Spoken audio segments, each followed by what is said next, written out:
The neon lights of downtown cast long shadows across the wet pavement as Agent Rebecca Collins stepped out of the Silver Moon nightclub. It was just past 2 in the morning, and the cold October air hit her face like a wake-up call after spending hours in the smoky, crowded venue. She pulled her leather jacket tighter around her shoulders and took a deep breath, trying to clear her head from the loud music that still rang in her ears. Rebecca had been working undercover for 3 weeks now, and tonight was supposed to be her final night gathering evidence. She wasn't your typical FBI agent, at least not in appearance. Standing at 5'6" with shoulder-length brown hair and wearing faded jeans and boots, she looked like any other young woman leaving a nightclub after a long night out.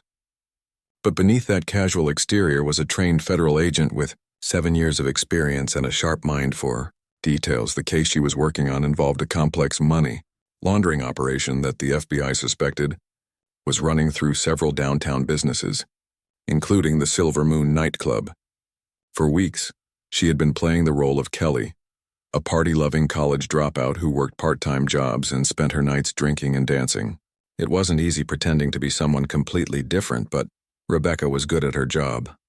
Tonight had been productive. She had finally managed to get close to Danny Morrison, the club's assistant manager who the FBI believed was one of the key players in the illegal operation. After buying her several drinks and bragging about his connections, Danny had let slip some important information about weekly cash transfers and mentioned names that matched the FBI's suspect list. Rebecca had memorized every detail, knowing that this information could be the breakthrough they needed to bring down the entire operation. As she walked through the parking lot toward her car, Rebecca mentally reviewed everything she had learned. The operation was bigger than they initially thought, involving not just the nightclub but also a chain of restaurants and a small shipping company. The money was being moved in small amounts to avoid detection, but the total sum was likely in the millions. Rebecca felt a sense of satisfaction knowing that her weeks of careful work were finally paying off. The parking lot was dimly lit, with only a few streetlights working properly. Most of the other club-goers had already left, and the area was mostly empty except for a handful of cars scattered around. Rebecca's car was parked near the back of the lot, away from the main entrance where she was less likely to be noticed by anyone from the club. As she reached into her purse to find her car keys, Rebecca heard voices coming from somewhere behind her. At first, she didn't pay much attention.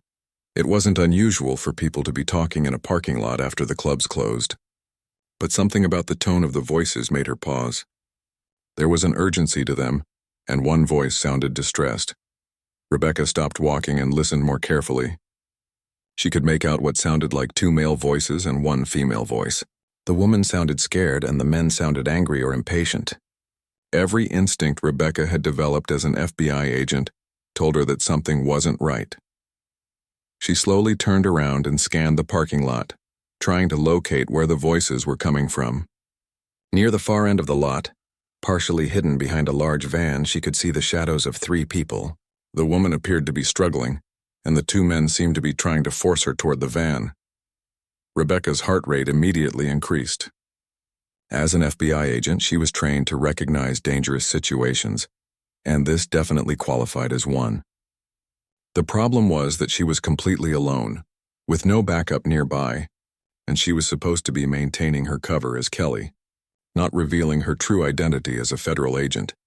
She quickly pulled out her phone and thought about calling for backup, but she knew it would take at least 10 minutes for other agents to arrive, and by then, it might be too late. The woman's voice was getting more desperate, and it was clear that whatever was happening was escalating quickly. Rebecca had to make a decision. She could call the police and wait for them to arrive, but that would take time she didn't think they had. She could try to intervene herself, but that would mean blowing her cover and potentially putting herself in danger. Or she could walk away and pretend she hadn't seen anything. But that went against everything she believed in as both an agent and a human being. The woman's voice rose to what sounded like a scream, and Rebecca's decision was made for her. She couldn't stand by and watch while someone was potentially being hurt or kidnapped. Her job as an FBI agent was to protect people, and that duty didn't stop just because she was working undercover. Rebecca started walking quickly toward the commotion, her mind racing as she tried to figure out the best approach. She kept her phone in her hand, ready to call for backup if needed. As she got closer, she could see the situation more clearly.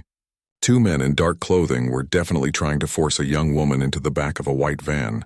The woman was fighting back, but she was clearly no match for both men. Without her service weapon, which she couldn't carry while maintaining her cover, Rebecca knew she would have to rely on her training and hope that identifying herself as a federal agent would be enough to scare off the attackers. She had been in dangerous situations before, but never while working undercover and never completely alone. As she approached the van, Rebecca tried to project confidence and authority despite her casual appearance.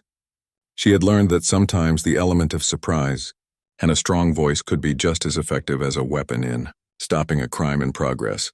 The adrenaline was pumping through her veins as she prepared to confront the two men. She knew that the next few minutes could determine whether someone lived or died, and whether her 3 weeks of undercover work would be blown. But at that moment, none of that mattered as much as helping the woman who was clearly in danger. The parking lot seemed eerily quiet except for the sounds of the struggle near the van. Rebecca could hear her own heartbeat as she got closer, knowing that she was about to step into a situation that could change everything. Her training had prepared her for moments like this, but knowing what to do and actually doing it were two very different things. As she reached the edge of the parking lot where the van was parked, Rebecca took a deep breath and prepared to announce her presence. She had no idea that her decision to intervene would set off a chain of events that would make national news and change her life forever. All she knew was that someone needed help, and she was the only one in a position to provide it.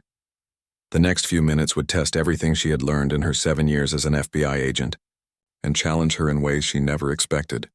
But Rebecca was determined to do whatever it took to protect the innocent woman, even if it meant sacrificing her own safety and the case she had worked so hard to build. Rebecca moved closer to the white van, her heart pounding as she tried to stay in the shadows while figuring out the best way to handle the situation. The woman's struggles were becoming more desperate, and Rebecca could hear her pleading with the two men to let her go. There was no more time to think or plan. She had to act now. Taking a deep breath, Rebecca stepped out from behind a parked car and called out in her strongest, most authoritative voice. "Hey, let her go right now. This is law enforcement." The effect was immediate. All three people froze for a moment, and the two men turned to look in her direction. Rebecca could see their faces clearly now under the parking lot lights. They were both in their 20s or early 30s, wearing dark hoodies and jeans. One was tall and thin, while the other was shorter but more muscular. Both looked surprised to see her. "I said let her go," Rebecca repeated, walking closer with her phone visible in her hand. "The police are already on their way." The tall man was the first to react. He immediately released his grip on the woman and started backing away from the van. "Come on, man, let's get out of here," he said to his partner. "This isn't worth it." But the shorter man seemed more determined. "She's bluffing," he said, still holding on to the woman's arm. "Look at her. She's just some drunk girl from the club." Rebecca realized that her casual appearance was working against her. In her jeans and leather jacket, she didn't look like law enforcement at all. She needed to be more convincing. "I'm a federal agent," she announced, reaching slowly toward her back pocket where she kept her badge. "Release the woman immediately and step away from the vehicle." The tall man was already halfway to the driver's side of the van. "Forget this, Tony. We're leaving now." But Tony, the shorter man, was either too stubborn or too desperate to give up. "No way," he said. "We came too far to quit now. She's coming with us." The woman, who had been relatively quiet during this exchange, suddenly found her voice. "Please help me," she cried out to Rebecca. "I don't know these men. They grabbed me outside my apartment." Rebecca's training kicked in as she assessed the situation. One attacker was already retreating, but the other was still holding the victim. She needed to de-escalate quickly before things got worse. "Tony, listen to me," Rebecca said, using the name she had heard. "You're already looking at kidnapping charges. Don't make this worse for yourself. Let her go and walk away." Tony's grip on the woman tightened. "How do you know my name?" "Who are you, really?" Before Rebecca could answer, the sound of sirens began echoing in the distance. Someone else must have called the police, or perhaps her mention of law enforcement being on the way had been taken seriously by a passerby. Either way, help was coming. The tall man was now in the driver's seat of the van. "Tony, come on. I hear sirens." The sound of approaching police cars seemed to make Tony panic. Instead of releasing the woman, he began trying to drag her toward the van more forcefully. "Get in." He yelled at her. "Get in the van now." Rebecca knew she couldn't wait for backup any longer. The situation was escalating, and the woman was in immediate danger.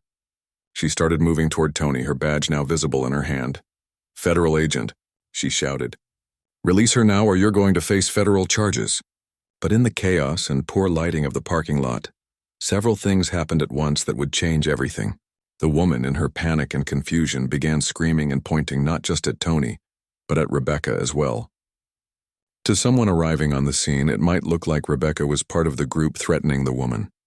At that exact moment, patrol car lights lit up the parking lot as Officer Michael Thompson arrived on the scene.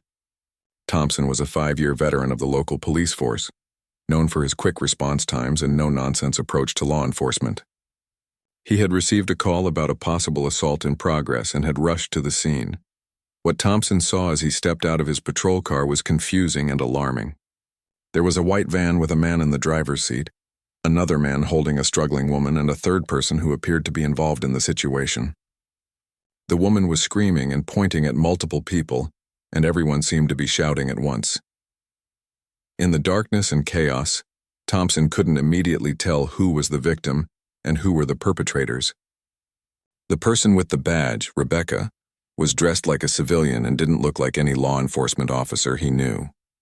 To Thompson, she appeared to be another suspect. "Everyone freeze," Thompson shouted, drawing his weapon and pointing it toward the group.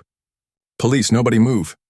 The tall man in the van immediately started the engine and began driving away, leaving Tony and the woman behind.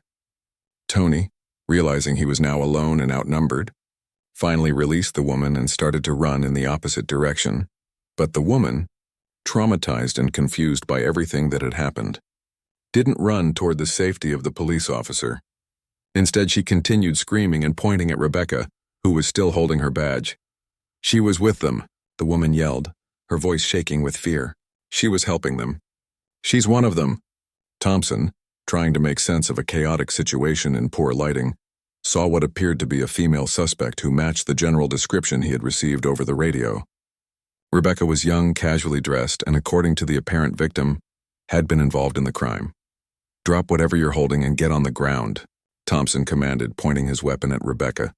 Rebecca, still focused on the fleeing suspects and the safety of the victim, didn't immediately comprehend that the police officer was treating her as a suspect. She was still in her undercover mindset, and the sudden shift from being a federal agent taking control of a situation to being treated as a criminal was jarring. "Officer, I'm FBI," Rebecca said, holding up her badge. "Agent Rebecca Collins. I was trying to help this woman." But Thompson was operating on adrenaline and limited information. He saw a woman who didn't look like law enforcement, who was being accused by what appeared to be the victim, and who was not immediately complying with his commands in the way he expected. "I said get on the ground," Thompson repeated. "Drop what you're holding and get down now."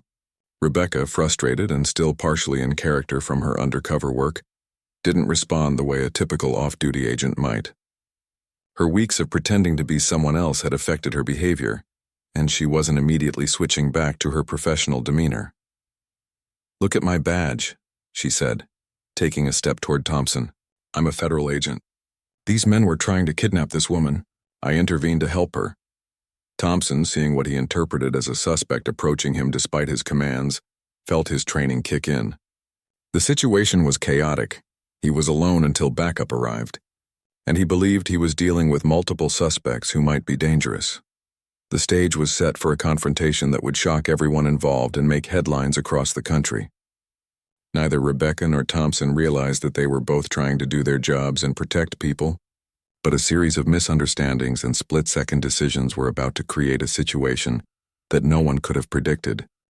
The tension in the parking lot was thick as Officer Thompson kept his weapon trained on Rebecca, who was still holding her FBI badge. The sirens were getting louder, meaning more backup was on the way, but for now, it was just the three of them in this confusing and dangerous situation. Rebecca tried to stay calm, but she could feel her frustration building. She had just risked her safety and blown her cover to help someone, and now she was being treated like a criminal. The woman she had tried to save was still pointing at her and shouting accusations, which only made things worse.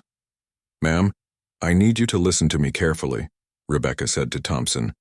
trying to use her most professional voice. "My name is Agent Rebecca Collins with the Federal Bureau of Investigation. I was working undercover when I witnessed these men attempting to kidnap this woman. I intervened to protect her." Thompson squinted in the dim light, trying to get a better look at what Rebecca was holding. He could see something that might be a badge, but in the darkness and chaos he couldn't be sure if it was real or fake. Criminals had been known to use fake badges and identification to confuse police officers. "If you're really FBI, then why don't you look like it?" Thompson asked, his weapon still pointed at her. "Where's your uniform? Where's your backup? Why is the victim saying you were involved?" These were all reasonable questions, but Rebecca was finding it hard to think clearly. The adrenaline from the confrontation with the kidnappers was still pumping through her system, and now she was dealing with a police officer who didn't believe her identity. Plus, she was still partially in character from her undercover work, which made her responses seem less professional than they should have been. "I told you, I was working undercover," Rebecca said, taking another step toward Thompson. "I can't break character completely when I'm in the middle of an operation. And this woman is traumatized. She doesn't understand what happened." Thompson saw Rebecca moving closer despite his commands to stay back, and his training told him that suspects often tried to get close to officers to disarm them or attack them. He had been in similar situations before where people claiming to be law enforcement turned out to be criminals trying to trick him.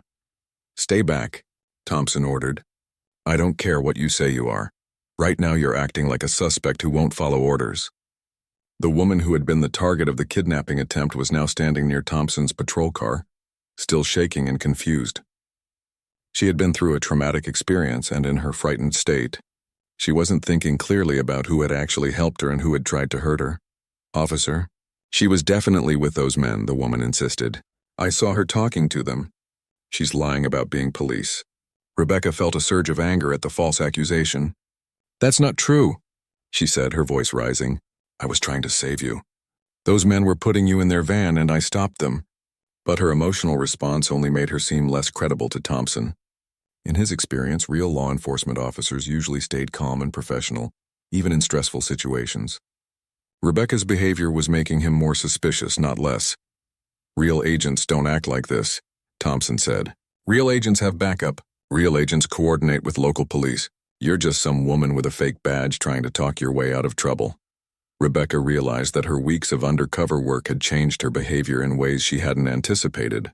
She had gotten so used to acting like Kelly, the party girl, that she was having trouble switching back to her professional agent persona. Her responses were more emotional and less controlled than they should have been. "Look," Rebecca said, reaching into her jacket pocket. "I have more identification. I can prove who I am." But Thompson saw her reaching into her jacket and interpreted it as a potentially threatening move. He had been trained that suspects often carried weapons in jacket pockets, and reaching for something after being told not to move was a red flag. "Don't reach for anything," Thompson shouted. "Keep your hands where I can see them." Rebecca, frustrated and not thinking clearly, ignored his command and continued reaching for her identification. In her mind, she was just trying to prove her identity so this misunderstanding could be cleared up. She didn't realize how her actions looked from Thompson's perspective. "I'm just getting my ID," Rebecca said, pulling out her wallet. "This will prove everything." Thompson, seeing what he believed was a suspect who had repeatedly ignored his commands and was now reaching for unknown objects, made a split-second decision that would change both of their lives forever. His training told him that non-compliant suspects who reached for objects despite being told not to were extremely dangerous. In one quick motion, Thompson stepped forward and struck Rebecca in the face with his closed fist. The punch landed squarely on her left cheek with a loud crack that echoed across the parking lot. Rebecca, completely unprepared for the physical attack, stumbled backward and fell to the ground, her badge and wallet scattering across the asphalt. The impact was tremendous. Rebecca hit the ground hard, her head bouncing slightly off the pavement. For a moment she was completely stunned, unable to process what had just happened. The left side of her face felt like it was on fire and she could taste blood in her mouth. Thompson stood over her, breathing heavily, his fist still clenched.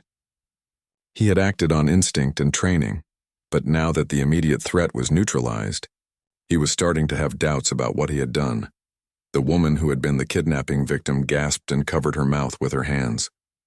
Even in her traumatized state, she could see that what had just happened was shocking. She had never seen a police officer punch someone who wasn't actively fighting back. "Oh my God," she whispered. "Did you have to hit her that hard?" Rebecca lay on the ground for several long seconds, trying to clear her head and understand what had just occurred. The punch had been powerful enough to disorient her, and she was having trouble focusing her vision. Slowly, she began to realize that her FBI credentials were scattered on the ground around her. With great effort, Rebecca pushed herself up into a sitting position. Her face was throbbing with pain, and she could feel swelling beginning around her left eye. Blood was trickling from her nose, and her lip was cut where it had been driven into her teeth by the punch. As her vision cleared, Rebecca could see her FBI badge lying on the asphalt a few feet away, clearly visible under the parking lot lights. Her official identification was also on the ground, along with her business cards that identified her as a federal agent. Thompson followed her gaze and saw the scattered credentials for the first time. Even in the dim light, he could make out the distinctive FBI badge and what appeared to be official federal identification. His stomach dropped as he realized what he might have just done. Is that real?" Thompson asked, his voice suddenly much quieter. Rebecca didn't answer immediately. She was still trying to process the fact that a police officer had just punched her in the face for trying to help someone. The physical pain was bad enough, but the shock and humiliation were even worse. More sirens were approaching, and Thompson could see additional patrol cars turning into the parking lot. In a few minutes, the area would be filled with police officers, and he would have to explain why he had just punched what appeared to be a federal agent. As Rebecca slowly reached for her badge, still sitting on the ground with blood running down her face, she realized that her life was about to change in ways she never could have imagined. The next few minutes would determine whether this incident would end her career, send a police officer to prison, or somehow be resolved in a way that didn't destroy both of their lives. The sound of approaching backup filled the air as Thompson stared down at the woman he had just assaulted, finally beginning to understand the magnitude of his mistake. Rebecca sat on the cold asphalt, her hand trembling as she reached for her FBI badge. The metallic surface caught the light from the parking lot lamps, and the official seal was clearly visible even from where Officer Thompson stood. As she picked it up and held it toward him, the reality of the situation began to sink in for everyone present. "This is Agent Rebecca Collins, FBI," she said quietly, her voice thick from the blood in her mouth. "Badge number 4729. I've been working undercover for 3 weeks on a federal money laundering investigation." Thompson's face went pale as he stared at the badge. Even in the dim lighting, he could see that it looked genuine. The weight, the finish, the detailed engraving were all consistent with real federal credentials. His hands began to shake as he realized what he had just done. "Oh no," Thompson whispered, taking a step backward. "Oh God, what have I done?" The woman who had been the kidnapping victim was now staring at Rebecca with a mixture of confusion and growing understanding. As her initial shock wore off, she was beginning to remember the sequence of events more clearly. "Wait," she said slowly. "You were the one who told those men to let me go. You were trying to help me." Rebecca nodded painfully, wiping blood from her nose with the back of her hand. "Yes, I saw them forcing you toward their van and I intervened. I identified myself as law enforcement and ordered them to release you." More patrol cars were arriving now, their red and blue lights painting the parking lot in flashing colors. The first backup officer to arrive was Sergeant Patricia Williams, a 20-year veteran who immediately recognized that something had gone very wrong. "What's the situation here, Thompson?" Sergeant Williams asked as she stepped out of her car. Thompson was staring at Rebecca, who was still sitting on the ground holding her FBI badge. He seemed to be in shock, unable to form a coherent response. "Sergeant," Rebecca said, struggling to stand up, "I'm FBI Agent Rebecca Collins. I was working undercover when I witnessed an attempted kidnapping. I intervened to help the victim, but Officer Thompson mistook me for one of the suspects." Sergeant Williams looked from Rebecca to Thompson and back again. She could see the blood on Rebecca's face and the FBI credentials in her hand. The situation was clearly much more complicated than a typical arrest. "Thompson, did you strike this woman?" Williams asked directly. Thompson nodded slowly, his face showing the horror of his realization. "I thought she wasn't following commands. The victim said she was involved. I thought she was a suspect reaching for a weapon. Williams immediately called for an ambulance and started taking control of the scene. She had been in law enforcement long enough to know that this incident was going to have serious consequences for everyone involved. As more officers arrived, one of them was Detective Kevin Martinez, who worked as a liaison between the local police and federal agencies. When he saw Rebecca holding her FBI badge, he immediately recognized her. "Rebecca, what happened to you?" Martinez asked, rushing over to where she was standing. "Kevin, thank God," Rebecca said, relief evident in her voice. "Can you verify my identity for these officers? I was working the Morrison case undercover." Detective Martinez turned to Sergeant Williams. "This is definitely Agent Rebecca Collins, FBI. I've worked with her on several cases over the past 2 years. She's been running an undercover operation on money laundering activities downtown. The confirmation from someone the local officers knew and trusted changed the entire atmosphere." Thompson realized that he had not only assaulted an innocent person, but a federal law enforcement officer who was doing her job. Meanwhile, the kidnapping victim was starting to piece together what had really happened. "Those men grabbed me outside my apartment building," she told Sergeant Williams. "I was walking to my car when they came up behind me. This woman, the agent, she's the one who made them let me go." As the paramedics arrived to check Rebecca's injuries, she gave a detailed account of what had occurred. She explained her undercover role, the investigation she was conducting, and how she had witnessed the attempted kidnapping while leaving the nightclub. "I couldn't just walk away," Rebecca explained to Detective Martinez as the paramedic examined her face. "I know it compromised my cover, but someone was in immediate danger." The paramedic determined that Rebecca had a possible concussion, a badly bruised cheek, and a cut lip that would need stitches. She was coherent and alert, but he recommended that she go to the hospital for a full evaluation. Officer Thompson was standing nearby, looking devastated. He had removed his hat and was running his hands through his hair, clearly struggling to process what he had done. "I was just trying to do my job," he said to Sergeant Williams. "The situation was chaotic. It was dark. The victim was saying she was involved. I thought I was protecting everyone." Williams nodded sympathetically but knew that Thompson's intentions wouldn't matter much in the investigation that was sure to follow. "I understand, Thompson, but you're going to need to come with me. This incident will have to be thoroughly investigated." Detective Martinez was already on his phone with FBI headquarters, reporting the incident and requesting that Rebecca's supervisor be notified. This kind of situation required immediate attention from both agencies. As word spread through the police department and FBI field office, more officials began arriving at the scene. The parking lot that had been nearly empty an hour ago was now filled with patrol cars, unmarked federal vehicles, and crime scene investigators. Rebecca's direct supervisor, Special Agent in Charge David Park, arrived within 30 minutes of being notified. He took one look at Rebecca's injured face and immediately began coordinating with the local police brass to ensure that the investigation would be handled properly. "How are you feeling, Collins?" Park asked as Rebecca sat in the back of an ambulance. "Like I got punched by a police officer," Rebecca replied with a weak smile. "But I'll be okay. I'm more concerned about what this means for the Morrison investigation." Park nodded grimly. "We'll deal with that later. Right now, the priority is making sure you're okay and that this incident is handled correctly." The kidnapping victim, whose name was Amanda Chen, was also being interviewed by detectives. Her account of events was crucial to understanding exactly what had happened and establishing the timeline of the incident. "Agent Collins saved my life," Amanda told the investigators. "If she hadn't intervened, those men would have taken me. I was confused and scared, and I said things that weren't accurate. But she's definitely the one who helped me." As the investigation continued, body camera footage from Thompson's patrol car was reviewed. The video clearly showed the sequence of events, including Rebecca identifying herself as a federal agent and displaying her badge before being struck. The incident was already generating attention beyond the immediate scene. News vans were starting to arrive, and reporters were trying to get information about what had happened. The story of a police officer punching an FBI agent was exactly the kind of dramatic incident that would capture public attention. Rebecca knew that her life was about to change dramatically. The undercover operation she had worked on for weeks was now blown.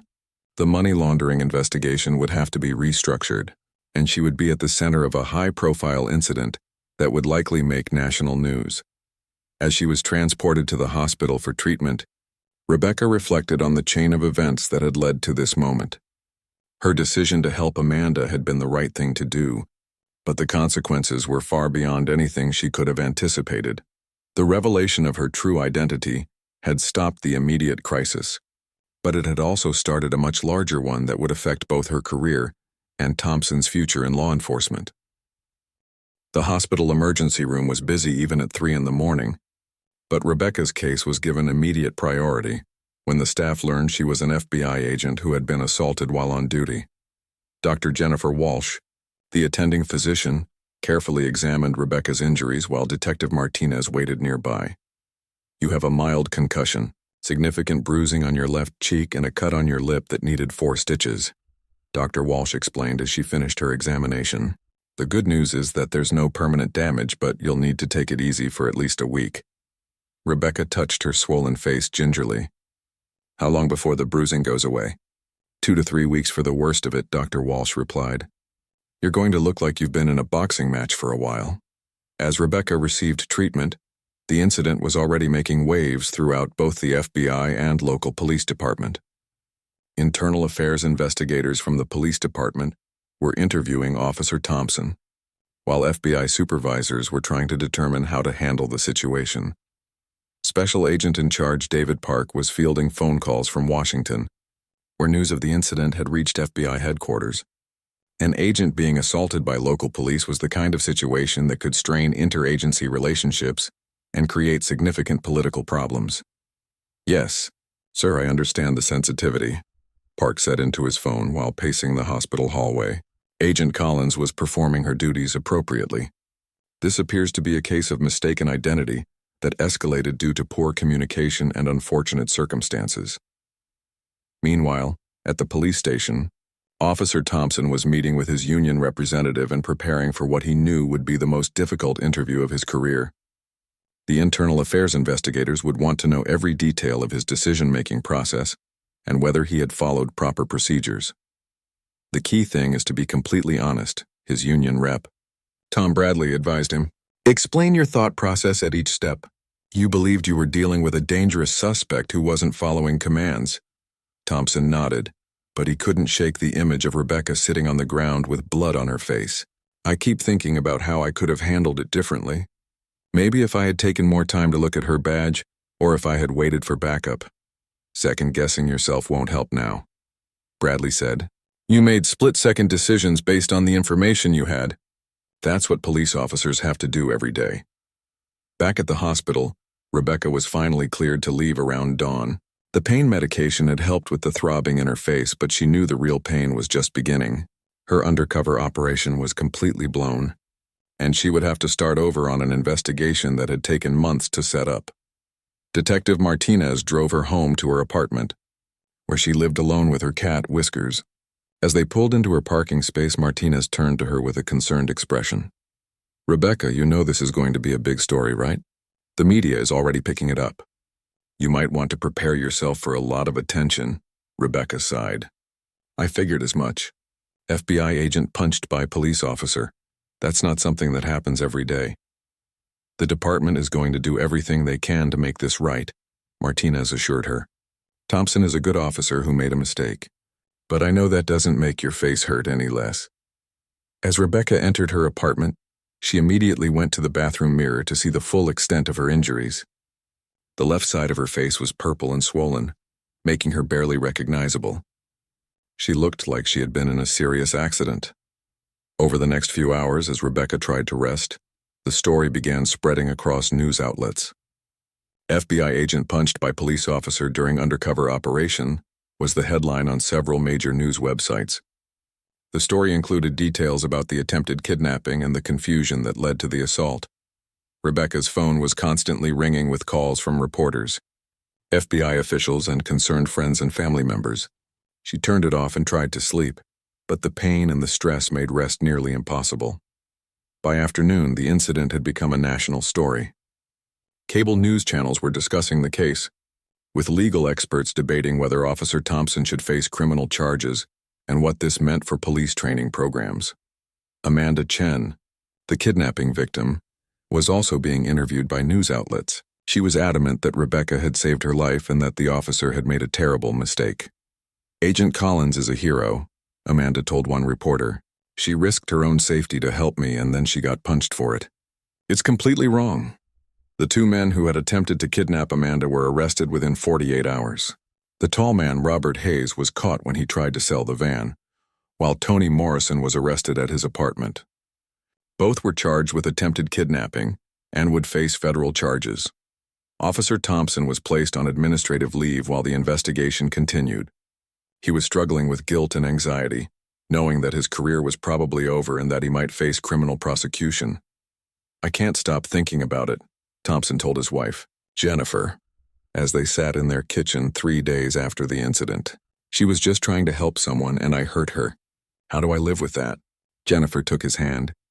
"You made a mistake, Mike, a terrible mistake, but still just a mistake. You thought you were protecting people." Meanwhile, Rebecca was dealing with her own challenges. The FBI had assigned her to desk duty while she recovered, and the money laundering investigation had to be completely restructured. Months of work had been lost because of one night. But Rebecca also received overwhelming support from her colleagues and the public. Letters and emails poured in from people praising her for intervening to help Amanda, even knowing it would compromise her mission. A week after the incident, Rebecca and Thompson met face-to-face for the first time since that night. The meeting was arranged by their respective supervisors as part of the healing process and to help with the ongoing investigation. Thompson looked devastated when he saw Rebecca's still bruised face. "Agent Collins, I am so incredibly sorry," he said, his voice breaking. "I know sorry doesn't fix anything, but I want you to know that I've replayed that night 1,000 times, wishing I had done things differently." Rebecca studied his face and could see genuine remorse. "Officer Thompson, I understand that you thought you were doing your job. The situation was confusing and chaotic. I don't hate you, but I do think this incident shows that we need better training and communication between agencies." The meeting lasted 2 hours, with both officers sharing their perspectives on what had happened and how similar incidents could be prevented in the future. After extensive investigation, the district attorney decided not to press criminal charges against Thompson, citing the chaotic nature of the situation and his genuine belief that he was dealing with a dangerous suspect. However, he was suspended for 30 days without pay and required to undergo additional training. Rebecca returned to full duty 6 weeks after the incident, with the bruising on her face finally faded. She was assigned to a new case, but she would always carry the memory of that night in the parking lot. The incident led to significant changes in both the FBI and local police department. New protocols were established for interagency communication, especially involving undercover operations. Police officers received additional training on recognizing federal agents and de-escalation techniques. A year later, Rebecca and Thompson would work together on a joint task force investigating drug trafficking. Their partnership was awkward at first, but eventually, they developed a professional relationship built on mutual respect and understanding.